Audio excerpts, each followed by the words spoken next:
Wah cah pelemku dipangan codot koyoke akeh sing wis tuwa iki.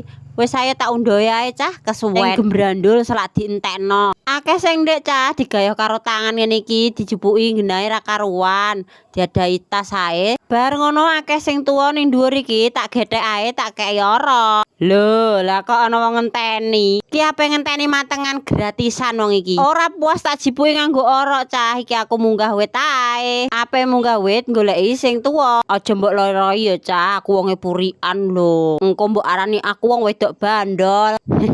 Senengane munggah mudhun wit-witan. Urip ning desa cah iki wis kulino serba iso ya. Ora mung lanang tok. Munggah mudhun wit-witan ngene iki wis biasa dilakoni. Wis pegel ning dhuwur langsung medhun ae iki njepuki ning ngisor neh sing gampang dijangkau tangan. Bariku isih osak-asik ning dhuwur cah. Nganggo orok iki diwangi anakku cilik lek ngundo. Mas ya iki cah cilik wis pinter dijak mergawe lho cah. Aja salah. Lho wis entuk akeh ae iki ditunggoni anakku. Lah iki lek ngundo wis bar iki langsung ae tak sortiri milih sing mateng wit karo sing mentah. Lho akeh sing mateng cah. Peleme melenuk-melenuk kaya sing duwe. Langsung pengen tak ekspor iki cah.